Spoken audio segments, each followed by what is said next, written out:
Hi, let's look at the observer design pattern today. The intent of the observer design pattern is define a one-to-many dependency between objects so that when one object changes state, all its dependents are notified and updated automatically.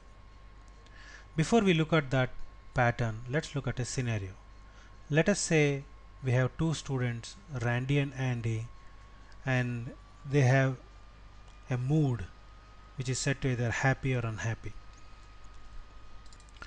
And if the mood is unhappy, the student object has to send a notification to the principal and the parent. In this case, Randy has to send a notification to principal and Randy's dad. Similarly, Andy has to send a notification to Andy's mom and to the principal. Now, in a situation like this, let us see how the implementation might be without using the pattern. So a typical implementation might be we have a class parent, we have a class principal, and we have a class student. Now since the student class has to send notifications to the parent and the principal, it needs to hold a reference to the objects of parent and principal.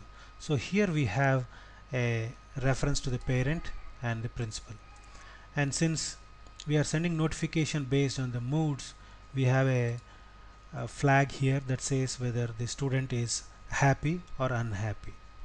Now, and in the student constructor, we are going to take the student name and the parent because that student object needs to hold a reference to the parent, and also because the student object needs to hold a reference to the principal object, we are going to send that as well in the as an argument in the constructor.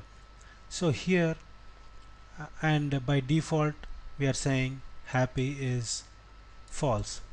So all these variables are set in the constructor. We also have another method to set the mood, and there is another method notify, which notifies the objects that student holds a reference to. So in this case the parent update method is called and the principal's update method is called. Let's look at the parent principal class.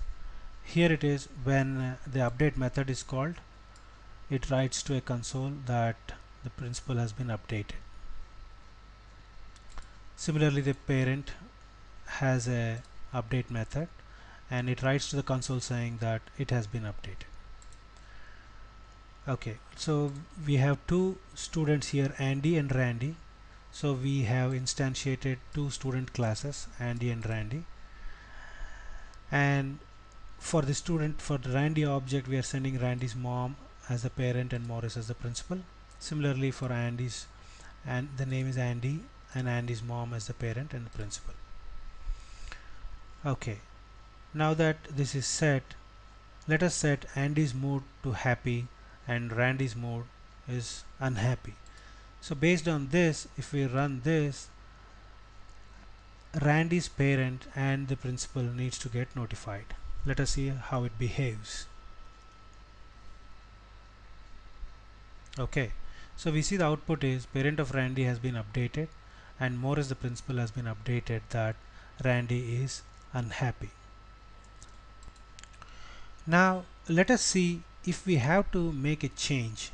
Let us say there is another scenario 2, where now Andy's dad comes in and says even he has to receive notifications if Andy is unhappy.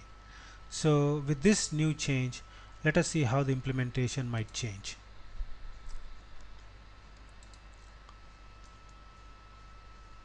Okay, because now the student object has to send notifications to another parent, it needs to hold a reference to another parent. So in the student class we need to add a reference to another parent,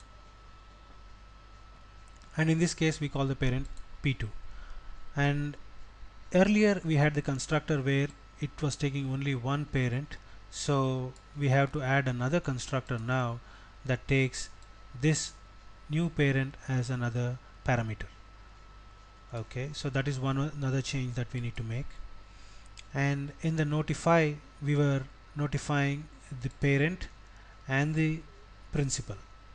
So now that we have added P2, we need to make a change here in this as well and send a message to P2 saying you are updated. But if we notice, we have two constructors here, and in the first one P2 we are not setting P2, only in the second constructor the parent 2 is set. So there is a chance that P2 is null. So to make sure that that doesn't get invoked even if it is null, we have wrapped this, making sure that it's the method is called only if P2 is not null. So this is another change we need to make. So we have changed the student class to accept another constructor, and also we have changed the notify method, and also we have changed the student class to accept another reference to a parent. Okay, and now if we add another parent object Andy's dad and build the Andy's object with the new parent object and then set Andy's move to false, let us see how the output will be. Okay, so now the output is parent of Andy has been updated, dad of Andy, the new object that we have added, also has been updated, and Morris the principal has been updated. So this is working fine. The only bad to this is we had to make changes to the student class, and also we had to make changes to the several changes to the other methods in the parent class, in the student class. So we can imagine if the number of people, the number of objects that need to get notified, if it increases, we keep on changing the class, and that's bad. That's when the code becomes brittle and unmanageable and buggy. Now let us see how the observer pattern helps us solve this problem. Let's take a look at the structure of the observer pattern. So we have a subject here, that's an abstraction, and an observer here, that is an abstraction, and the subject has methods to attach an observer, detach an observer, and notify the observer, and the observer has a method update that the subject can call upon. In our case, student is the concrete subject and parent and the principal are the concrete observers. So let's take a look at an implementation. Okay, so the student, let's take a look at the interfaces first. So we have an iSubject interface that has methods to notify, attach and detach, and we have an observer interface. So let's take a look at the student class now. The student class now is extending the iSubject, is implementing the interface iSubject. Also, instead of holding explicit references to the observer objects, it just maintains a list of observers. No explicit reference to any of the concrete implementations, just a list. Now, and the methods that have been added are the attach and the detach.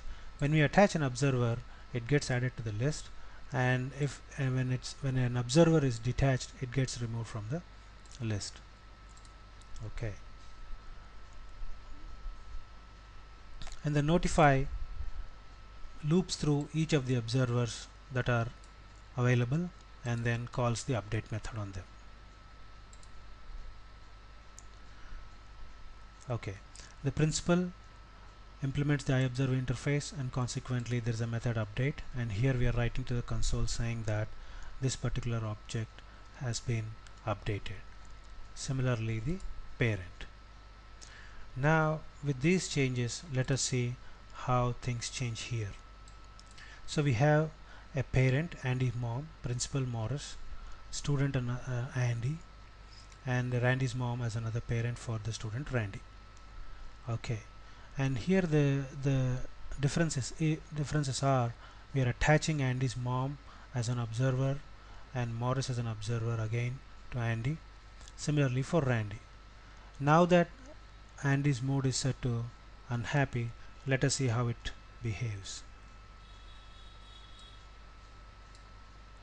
So if we see here, because Andy is unhappy, parent of Andy has been updated and Mr. Morris the principal also has been updated. But now the key is, let us see how easy it is or difficult it is going to be to add another observer. Okay, to add another observer, we what we have to do is, here Andy's dad is the new observer who needs to get updated or notified. So we have to create a parent and then attach that object also to Andy the subject. That's it. These are the only two changes we need to make, and everything else remains the same. No changes in the student class or any of the methods of the student class. So let's run and see how this works.